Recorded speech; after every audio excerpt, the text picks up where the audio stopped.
Last week we started a new topic, a section that speaks about a section of the laws of Shabbos that discusses what are the laws of a Gentile working on Shabbos.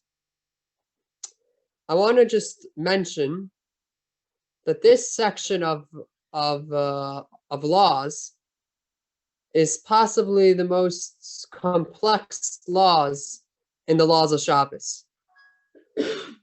Being so, it's going to be the way we're learning it.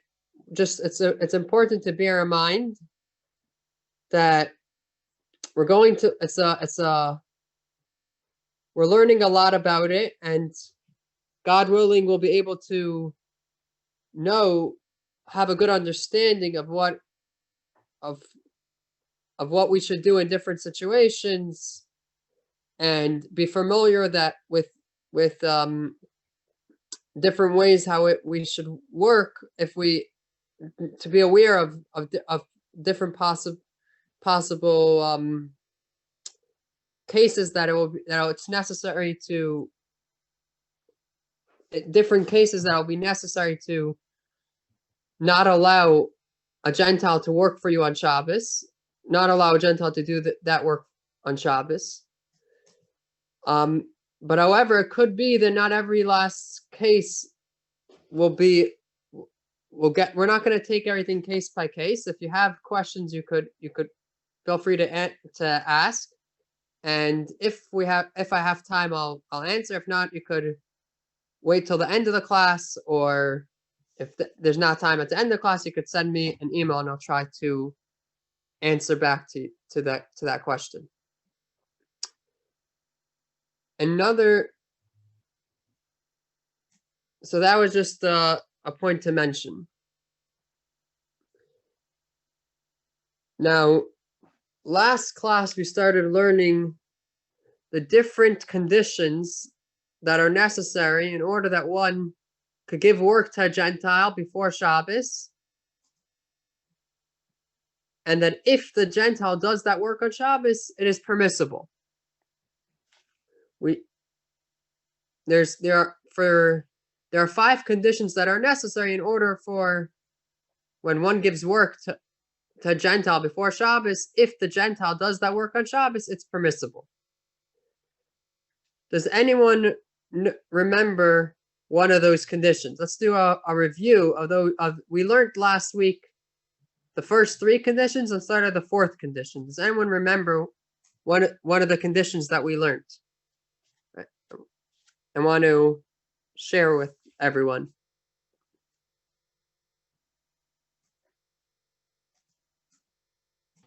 Sure, I'll share. If it's regarding something other than a service, it needs to, an article or whatever they're using to do the thing for the person needs to not be in your home, and they need to do the service outside of the home is one of them. Kind of a thing. Right. So I'll just to clarify a little. Sure. So that was the first condition, is that if you give if the work that you're getting the Gentile to do is with an object, the object that you give the Gentile has to leave your home before Shabbos. That the Gentile's not able to. Not only is it that you have to give the Gentile, you have to tell the Gentile to do the work before Shabbos, but you also have to. It also has to be that the Gentile leaves your home, your property, with the object before Shabbos, and the Gentile is not allowed to leave your property on Shabbos with the object. So, for instance, if the Gentile is going to take your laundry, going to do your laundry for you, it would be necessary for the Gentile to take the laundry before Shabbos. Or if they're going to take they're going to take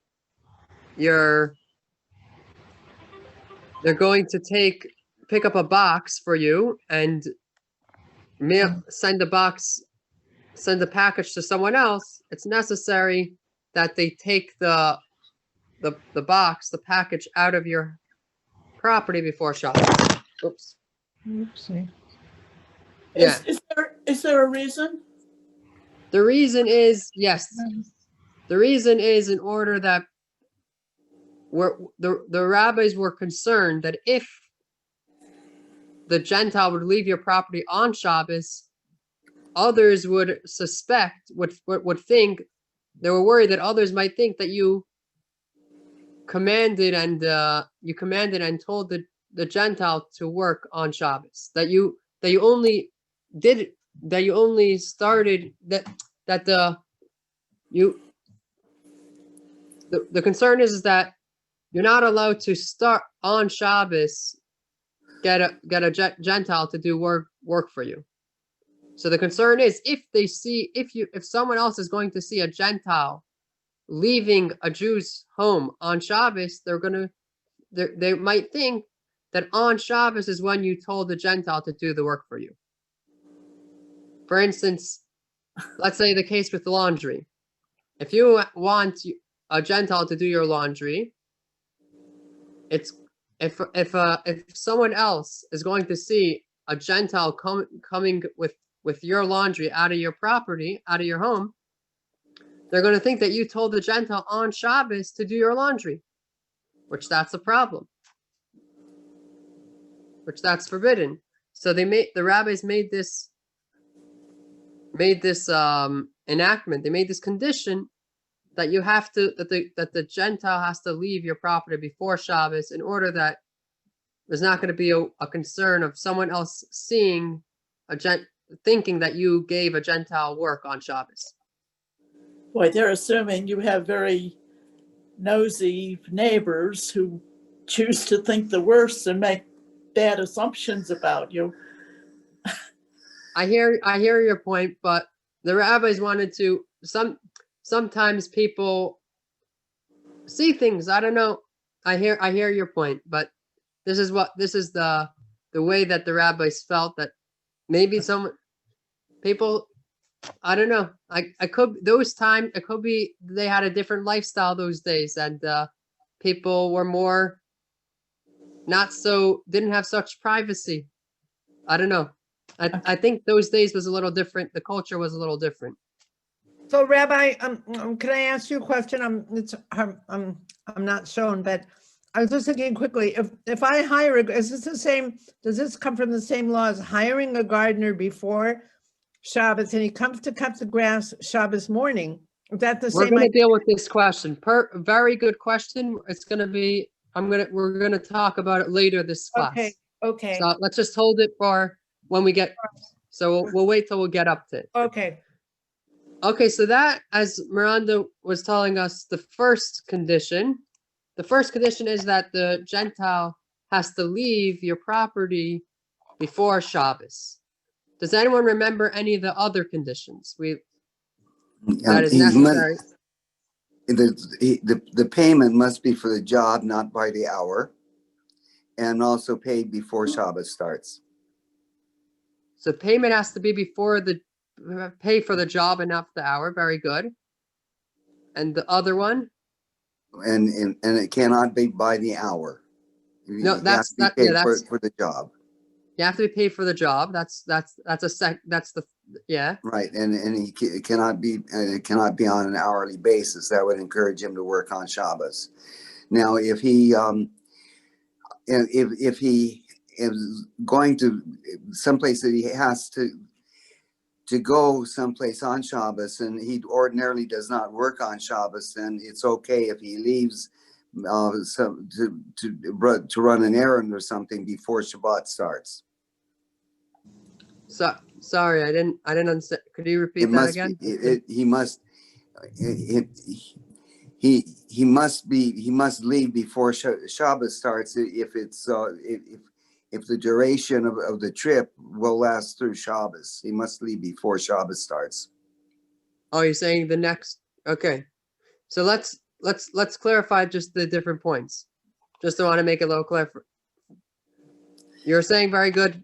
I heard the one that's mentioned you mentioned about that you have to get Payment. paid for the job. Right. So, right, Thomas, that's very good. That's one of the conditions. They have to pay by the job and not by the hour. As you Yes. said, in order that it's not considered like he has to do it on Shabbos. Exactly. But if Now, it's something another one, that I'm not involves sure if you were travel, saying this or not. It wasn't so clear. Is that you have to set a payment before Shabbos. Doesn't mean that you have to actually pay before Shabbos, but you have But- to. It has to be known that there's going to be payment before Shabbos. yeah, the price has to be Have set to before agree. Shabbos, and it's for the job and not by the hour. Yeah. So those are two different points. And now, so we hear. So just to summarize, there's three conditions that we just were saying so far that we were reviewing. Number one, the house that the Gentile has to leave a Jew's house a Gentile has to take the object out of the Jew's house before Shabbos. The second condition is that you have to know that the Gentile is going to be. That it has to be known to the Gentile that he's going to be paid for his work, for his or her work. The third condition is that the Gentile has to be paid for the job and not by hour. Right. Now let's move to halacha 4. We're holding chapter 73, which is in Hebrew Siman Ayin Gimel. You gave us the fourth reason, which is the goy should be given the chance to do it not on Shabbos if he wants to. Right. I did last. Yeah, that he should give it. There has to be right. Very good. Very good. Very good. So the fourth reason is that it has to be possible to do the entire work not on Shabbos.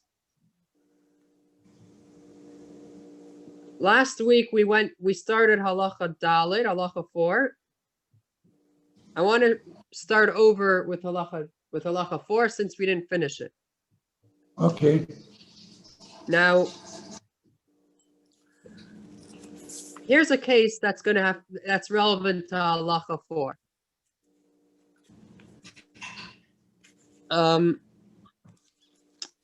Let's say I want to bring a suit to the cleaners. It's Friday afternoon, 3:30 in the afternoon, Friday, and let's say Shabbos comes in, sunset is at 4:30.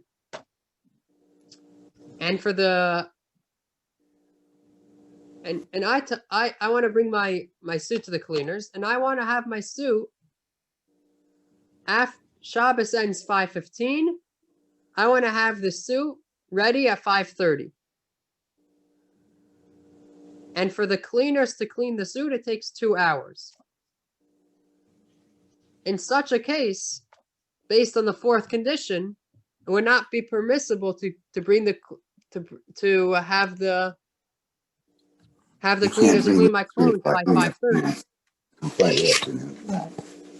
Because I'm not giving the cleaners enough time to do all the work when it's not Shabbos. Another case, my car breaks down. There's something wrong working. Something let's say I have a flat tire. I need someone to fix the car.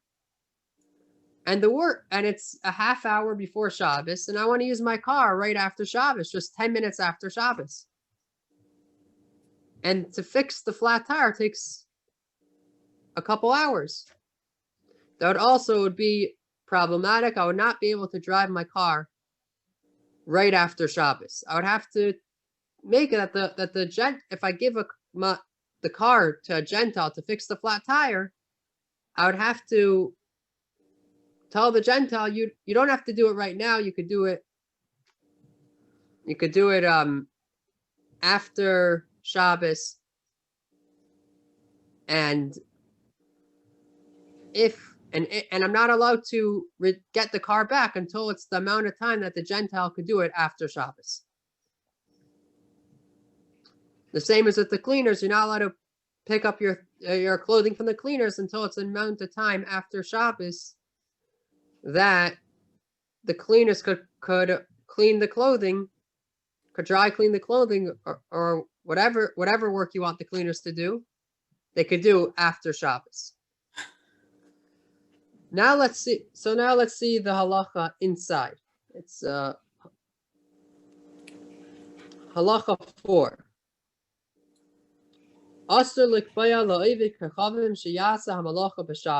It's forbidden to set that a Gentile will do work in a manner that the work will be done on Shabbos.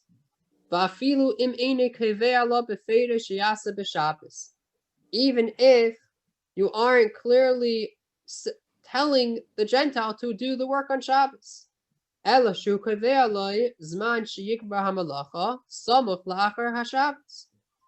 Only that you're setting a finish time for the work, that you're saying the work has to be complete a little bit after Shabbos.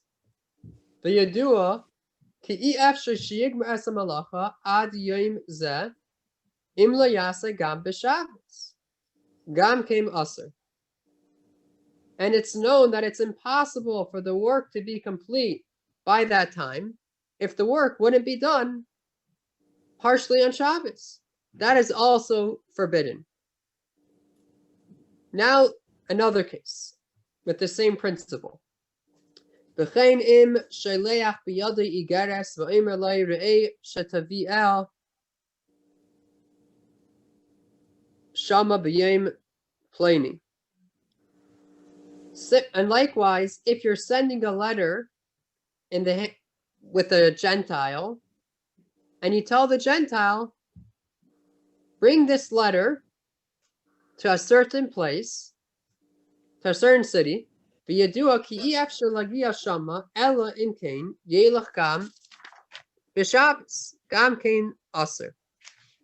know that it's impossible to reach that city unless the Gentile is going to travel also on Shabbos. Unless the Gentile is traveling on Shabbos, that is also forbidden. It's not so. There's a difference between mail and giving putting in the mail. You're not saying when you want it to be there. You're just putting it in the mailbox and allowing the mailman to pick it up when the mailman wants to pick it up. So it will be permissible to put mail in the mailbox before Shabbos, because you're not telling the mailman to go on Shabbos. That would be for a mailbox that's not on your property. Now, how about the mailbox that is on your porch or on your driveway, and he picks it up from there? So, from my understanding, it's also permissible, since the mailman is not working for you, but is working for the city. Okay. U.S. government, actually. The government, U.S. Okay, not the city, the country. Okay. Okay. Yes. Okay, I get it. V'chein, back, continuing in halacha 4.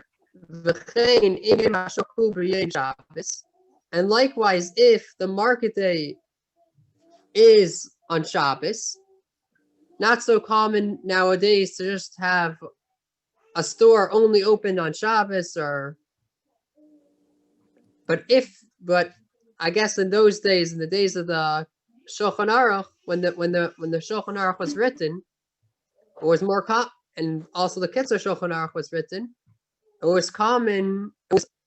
There were situations like this that you would just have the market day open. There would just be one day of the week that the marketplace was open, and it could be that only on Shabbos it's open. So if the marketplace is only open on Shabbos, Also, losis lenachri mais be'erev Shabbos sheyiknu loy eze davar sheyadua sheine mitzvah l'naisai kim b'Shabbos. It would be forbidden to give a Gentile money on Friday that the Gentile should buy an item for you, and you know that the item is not available except on Shabbos. That would be forbidden. So if you know of if there's such a situation nowadays, I'm not aware of. It could be there are, but if there's someone just says, I only do this on Saturday, I only sell this on Saturday, so it'd be forbidden to give money to a Gentile to buy that for you. To give money to a Gentile on Friday to buy that for you. If it was only available on Saturday, on Shabbos. And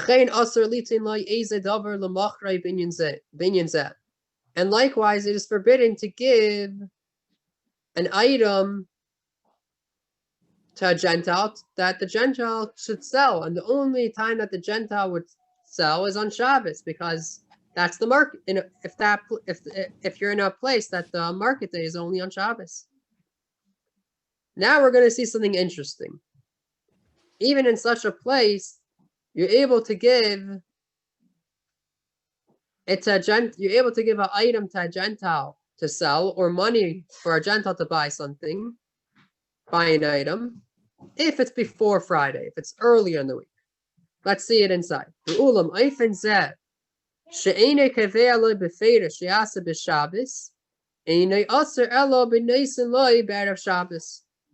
And however, this manner that you're not clearly stating to the Gentile that he should buy or sell, he should buy for you something, or sell an object for you. You're not clearly saying that it should be done on Shabbos. Rather, you're just giving to it before Shabbos, on Friday.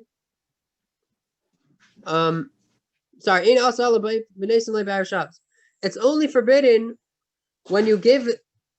So this manner that you're not clearly stating to do, that the Gentile should go and buy an item for you or sell an item for you, is only forbidden when you give it to the Gentile on Friday. But if you give money to a Gentile to buy something, or an item for a Gentile to sell before Friday, it is permissible. It will be permissible to buy an item with that, or to sell. Yeah. So if you want somebody to take something to sell for you, let's say at a weekend market, and you give it to them on Monday, and they get there and they set up and they're there Friday, Saturday, Sunday. So the only time that they could sell it is Sunday. They can't bring it out on Friday and sell it because it'll be Shabbat. Maybe they could sell it up until sundown, and then no Saturday, and then they could on Sunday. Is that what you're saying? Yeah, but weekend mortgage, how did you start off? Yeah, I was thinking. There are a lot of weekend markets. To sell. So if you tell them, if you have a Gentile worker they want to do the work for you, Who knows? and you tell the Gentile before Well, Friday, he can do what he wants to do with it. You didn't tell him to sell it on, you just asked him to sell it. You gave it to him on Monday and he sold it Saturday. If you don't clearly say to do it on Shabbos. So if somebody gave somebody who has a weekend market, and you gave it to them, let's say Monday through Thursday, and say, here, would you see if you could sell this for me? You don't say, Friday or Saturday, but, it's implied it's the weekend market. Is that okay or not okay? He's selling it at convenience, not yours. You have a... Right, but it's implied that it's, the weekend market is Friday, Saturday, Sunday. I have to, you're saying that you want to close a mortgage on Friday and Sunday? No, I don't want to close a mortgage. I baked cookies, and I said, have a little extra. You could sell them at the market. The market's on the Just don't weekend. tell me what day you sold it. Right. So are you what you could do is you could sell the cookies. Let's say you want to sell cookies at the market. You want a Gentile to sell cookies at the market. You could sell the cookies to the Gentile. Oh, okay. So if they And buy it up the front, Gentile that is selling. if they buy it up front, Monday through or Sunday through Thursday, that's fine. He can do what he wants to.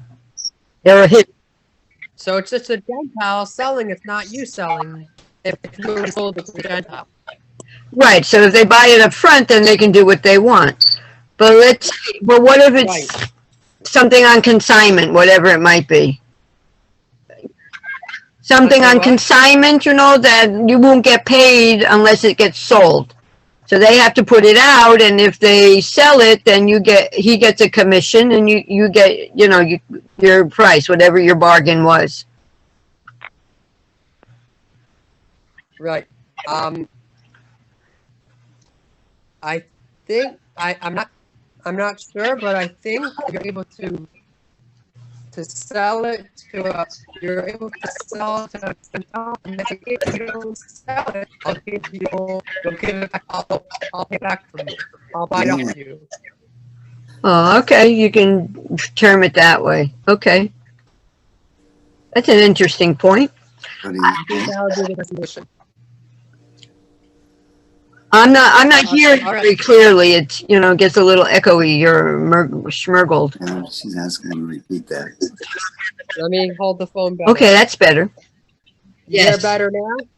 Yeah. I had a question. Well, not this particular, but still. Let's say a Jew owned a business. He didn't go. Could we save the question first? Could we save the question for later?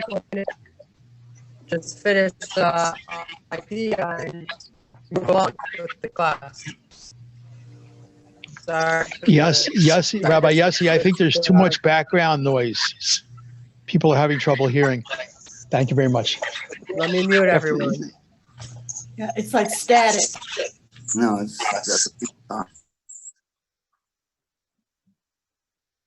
Okay, I think now it's better.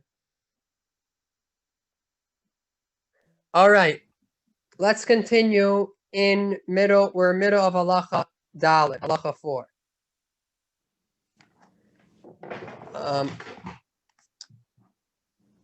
We were by Avo. It's a couple lines before the end of the halacha.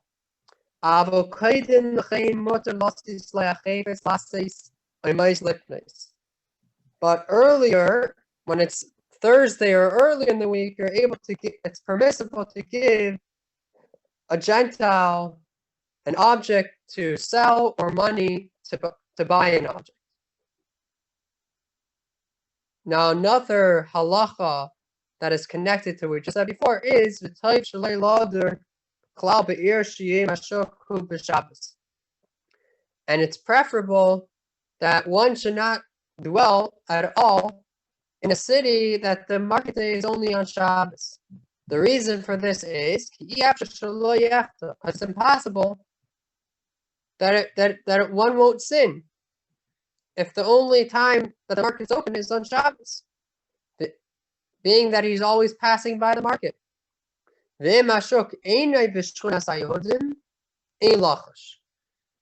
If the marketplace is not in the Jewish neighborhood, then there's no concern of living in such a place that's just near, where the marketplace is not in your neighborhood, but it's just near your neighborhood. And the marketplace is only open on Shabbos.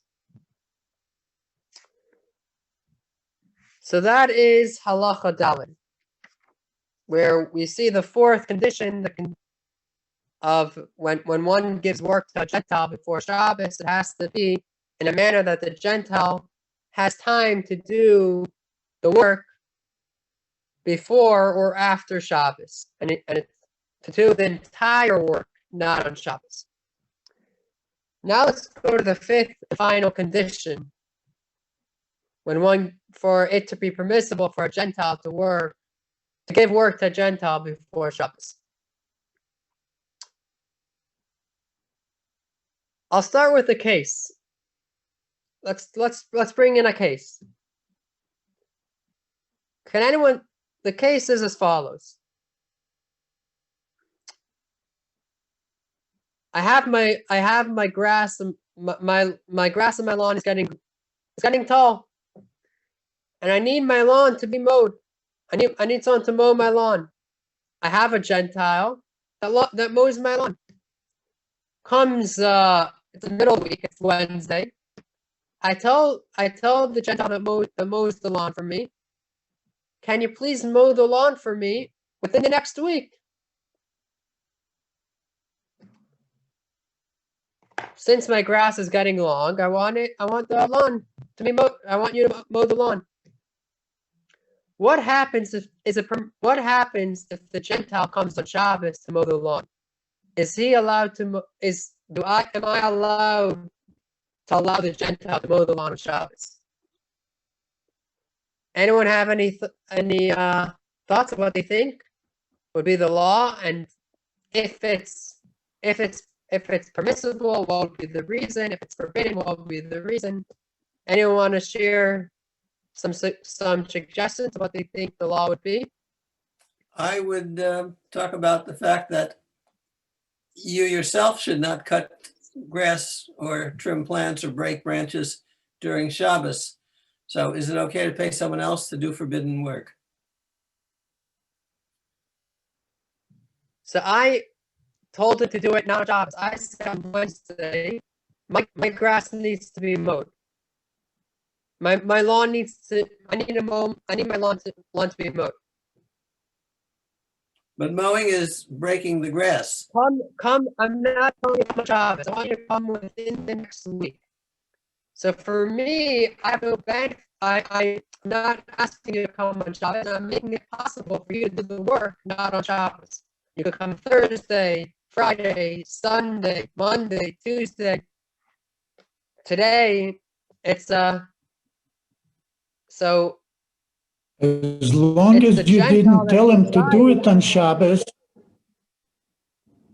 as long as you gave him a chance to do it not on Shabbos, whenever he comes, he can do it.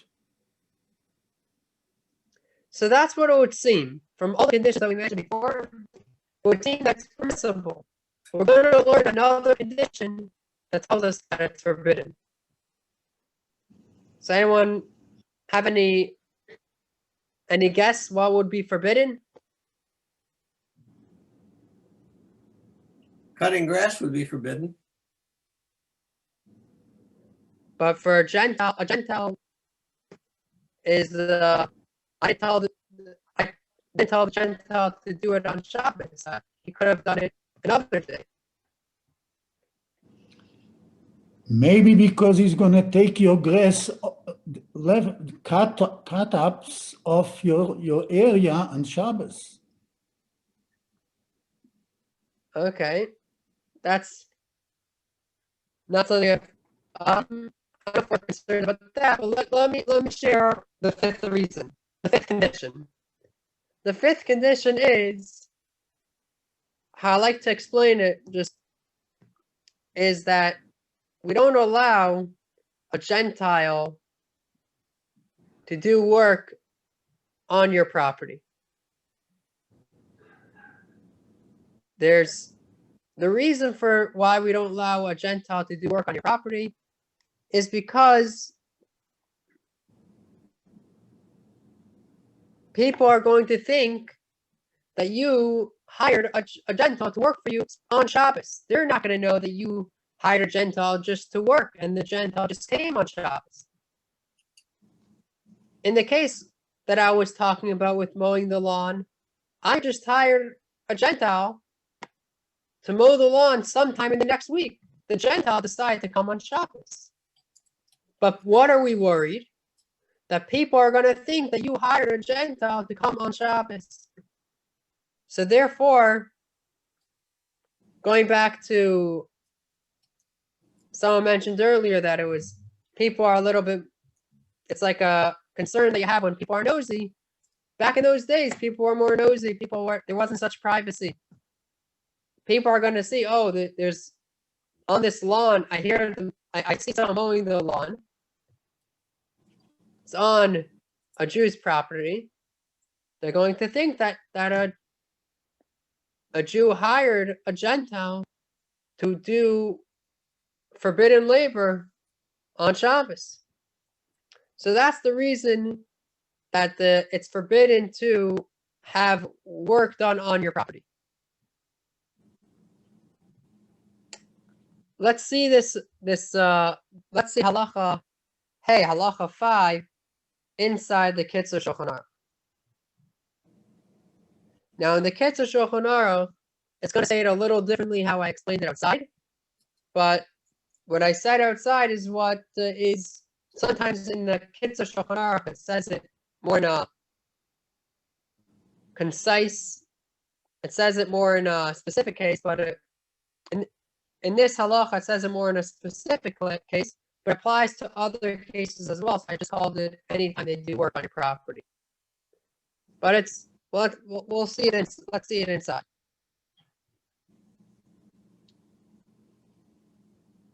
Hamalacha lo tehei b'mechuber lakarka.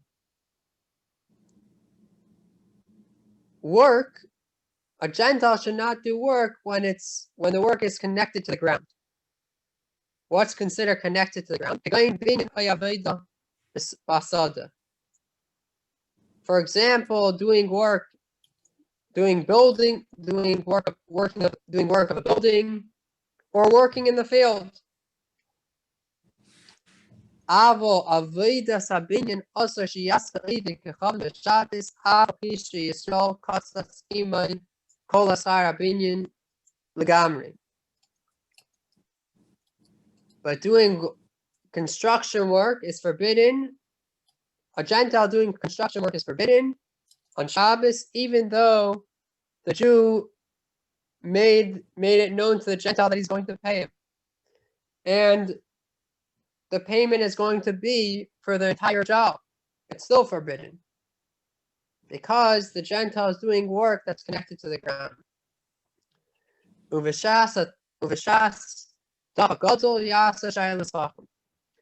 when it's a very pressing situation, you should ask a rabbi if it could be permissible.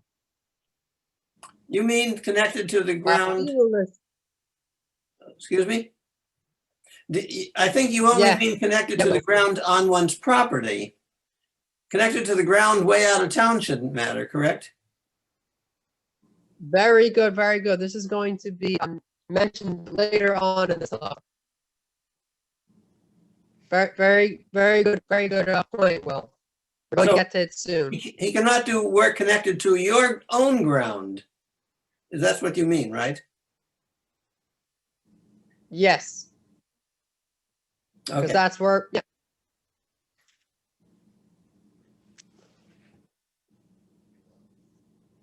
Vafilu lesachlis avonim ulesakim kodeis l'tzarech binyan im yadua shehim shal Yisrael v'anachnu eizat b'rachai b'makom v'hesya asur sheyasa b'Shabbos.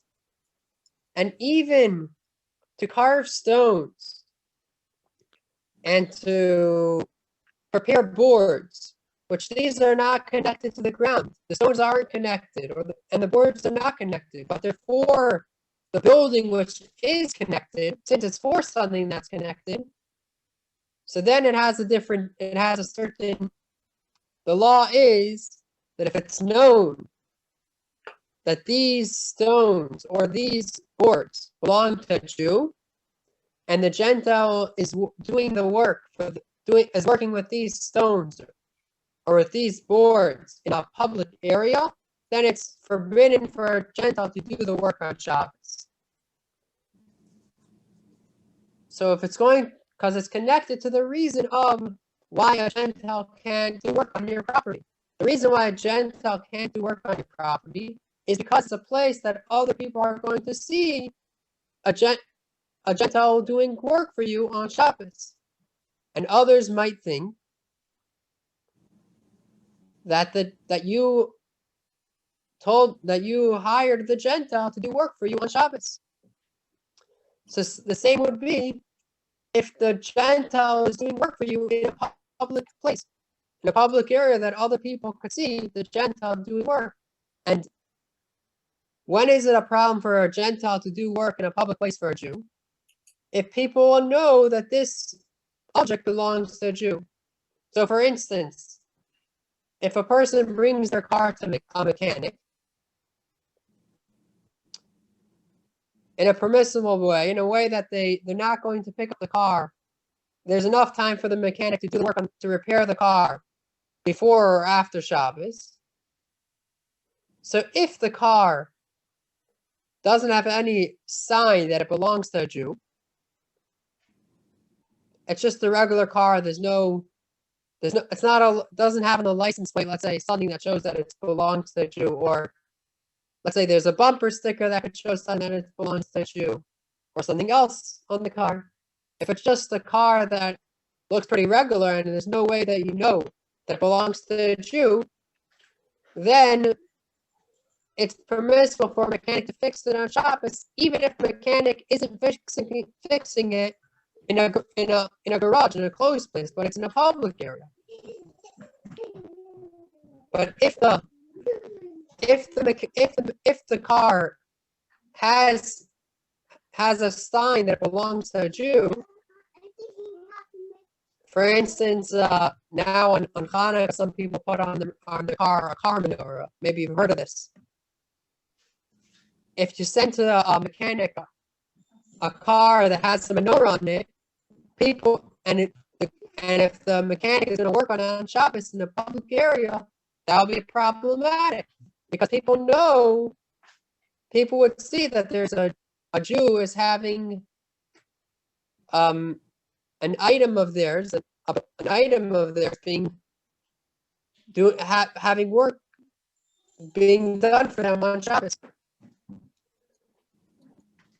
So in short, the idea of this fifth condition depends on if other people are going to know that a Gentile is doing work for a Jew on Shabbos. If other people going to see a Gentile doing work for a Jew on Shabbos and know that it's the Jew that he's doing work for a Jew. Let's continue in the halacha. And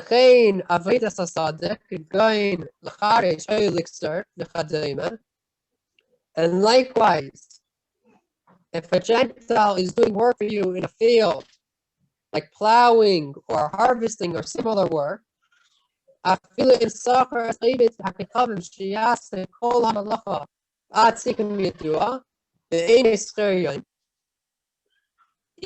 if you hire the Gentile, they should do all the work of the field, so he's being paid for the entire task.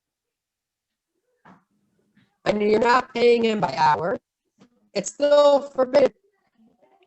Because it's the problem that people are going to see the Gentile do work for you on Shabbos. So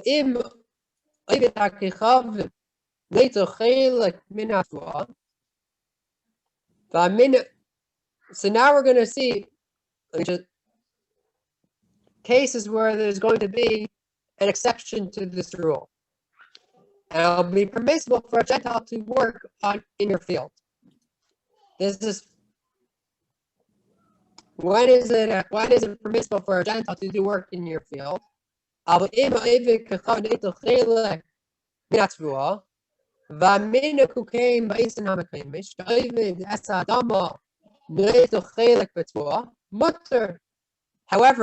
the Gentile is getting a portion of the crops, he's a sharecropper, he's getting paid as a sharecropper, and the custom is, in those places that you have, the one that works in the field takes a portion of the crops, then it's permissible,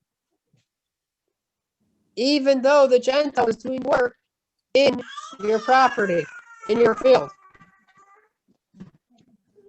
Since people know that the Gentile is doing since people know that the Gentile is a sharecropper, and a sharecropper is working for themselves. ואם עשו במוקם בחלק שאין יסוד דור בסייך תחום שבס ממנו, מותר גם בסקירה ספציפיים ידוע. This is now a law that was what Will was mentioning earlier, which is as follows: that if the field is in a place that's a distant place, then a Jew, then there isn't Rabbi a Jew Yossi, Rabbi Yossi, there's so much static on your line, I can only hear half of what you say. Sorry. Yeah, the same with us. It's very, very hard to understand right now. I just can't understand the whole sentence. Okay, I'll try to make it a little quieter. Okay, I think now it's a little better. I think it is when you are turning to the left. When you are Do you hear turning to me? the left, Do you you're guys okay. hear When me you well turn to the now? right, it's static. When you turn to the right, Is it good now? Yes. Yeah, now it sounds okay. Okay, great. So if everyone can mute also, it's great.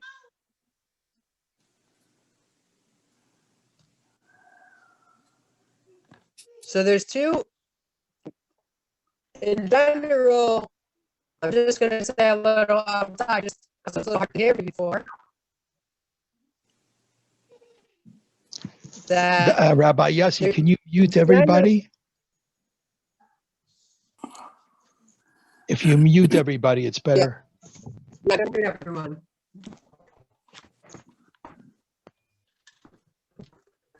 Sorry, apologize. I'm just going to go to a quieter place. It's not even the background noise. It's more the number of people that are talking while they're also unmuted. So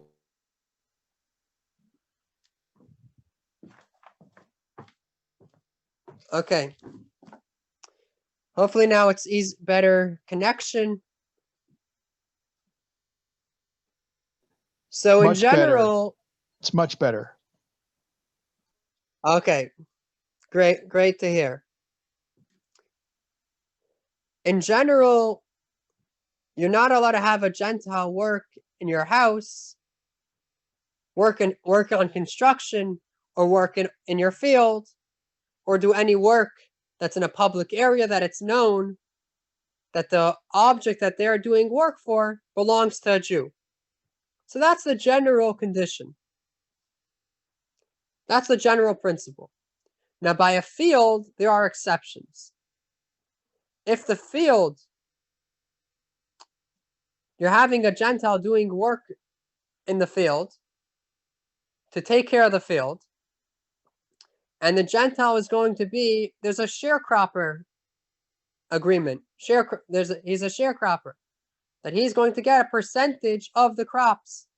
Let's say a third of the crops are going to belong to the Gentile. That's the agreement. And the custom of that place is that when you hire someone to work in the field, they get the regular method of hiring someone is to be a sharecropper. So in such a case, it would be permissible for a Gentile to work in a Jew's field on Shabbos, because when the Gentile is a sharecropper, it's considered partially his. It's considered partially It's considered that the Gentile is working in the Gentile's field. The Gentile is not working for the Jew, but he's working for himself or herself. So that's the first exception to the general principle. The second exception to the general principle is that if a Jew has a field that's out it's out in the middle of nowhere, there are no Jews that are within approximately 3,000 feet vicinity of the field, then it's permissible for the Gentile to do the work on Shabbos.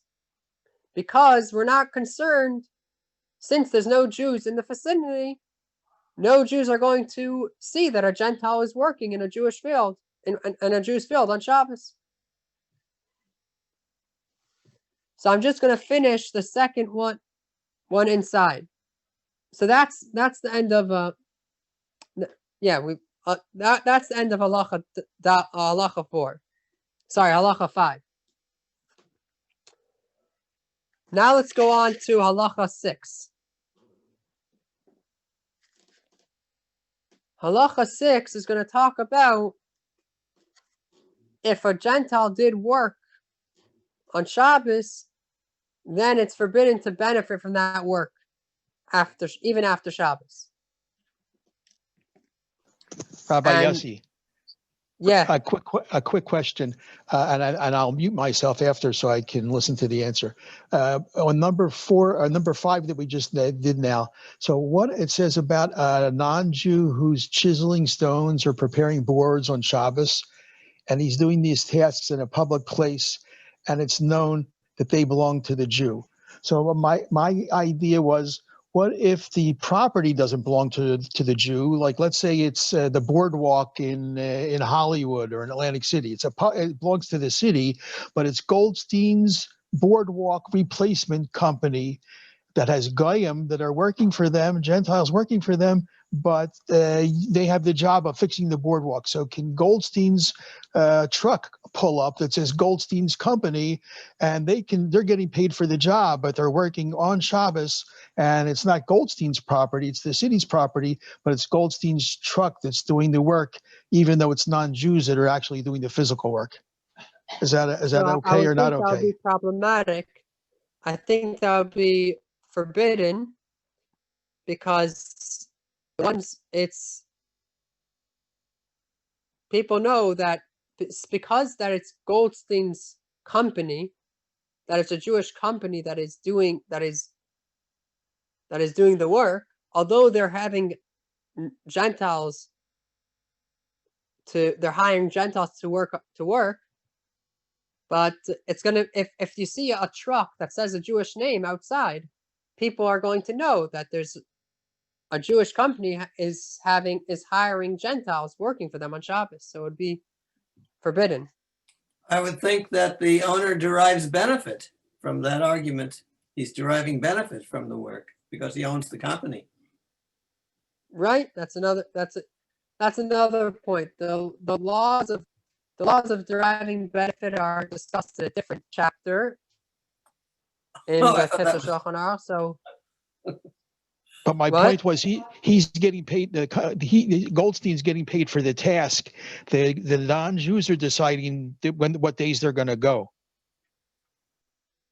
But there's a problem if something's done in public, and people know that there's work being done for a Jew in public. There's a problem for work being done for a Jew in public.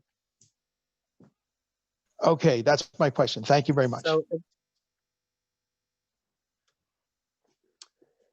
yeah, it does mention a little bit about, there's a little connected, so maybe hear a little bit about, just to get back to what Will was saying about Will. 1 second now, Andrea, 1 second. Back to with Will that you thought this part has to do with benefit. It's a little bit connected, so we do mention a little bit about it, but it's not the main part where we speak about a Jew benefiting from a Gentiles work on Shabbos. It's chapter 90 in the Kislev Shulchan Aruch that talks about that. Yeah, go ahead, Andrea. Thank you. So what if you lived up north and it's snowing and you've made a contract, you have, a nice house, and you've made a contract with whoever, the plowing company, to come when it snows and plow out your driveway and shovel your walk and your steps, and it happens to be Saturday that it's snowing and they need to come in and take care of that. Is that allowed? You pay them, for the season, whatever your price has been. But it is your property, and it could happen on a Shabbos. Right. It's a very good question. I actually thought of this question. I didn't. I wasn't sure exactly. The question is, firstly, you always want to try to avoid it. If it's a case that you could try to avoid and say, tell the company that when it snows on Shabbos, come after nightfall, whenever that time is, but not always could you avoid it. So I'm just mentioning that point, that if it's able to be avoided, it's better. Now, if I'm not sure. I have to look into it. Could I ask, what about on Shabbos, if you hire somebody to help you serve the meal and clean up after the meal, a non-Jew? How does that fit into all this? Good question. So that is permissible work. So it's permissible to have a non-Jew do that work. We're going to learn a little bit soon. No, I mean, it's later in this chapter about paying a non-Jew. Okay. So that's going to be discussed later. Okay. Okay. I want to just finish one last law, and then I'll take some more questions if anyone has, or we'll finish the class. And Halacha 6. Imbanu evdi kechavim Yisrael bayis b'Shabbos b'Isser nochi lahachmer shaloi yikanes by. If a Gentile built for a Jew a house, and he built the house on Shabbos, in a forbidden manner, it is proper to be stringent. They should not enter in such a house, but rather you should sell the house. That's halacha 6. Rabbi? Yeah. Yeah, but in that case, you're still benefiting from the work. Right. So your benefit is not on Shabbos, it's after Shabbos. You're not selling the house on Shabbos, you're selling the house. It's a good question. I hear it's but you're benefiting after from the work. fact But you're benefiting from work that was done on Shabbos, and that's forbidden. I guess in a case of, it's a good question. I'm not sure, but my guess, this is what I'll give a guess, but I have to check into it, is that for a large financial loss, we might make a leniency. But still, we don't want you to be in that house that a Gentile did work in a forbidden manner. Rabbi Yossi, the translation that's in the Rabbi Talger, Kitzur Shulchan Aruch from Rabbi Gan, so it says in parentheses, regarding particular cases, there are various different laws depending on the nature of the contract with the Gentile. So like, in other words, people have to ask a Rav because it's not so easy to just say yes or no, I can't. So here it says, if you got a particular case, it depends on the nature of the contract with the Gentile, how it was set up and how it was done, what to do. Right. You have to, each case, very good point, David. It could be different. Each case could be different. And this is just the general idea that there is this idea of a proper thing in certain case, I guess, if it's a typical case, but you have to see how the contract was set up, because there could be room to be lenient, that it's fine.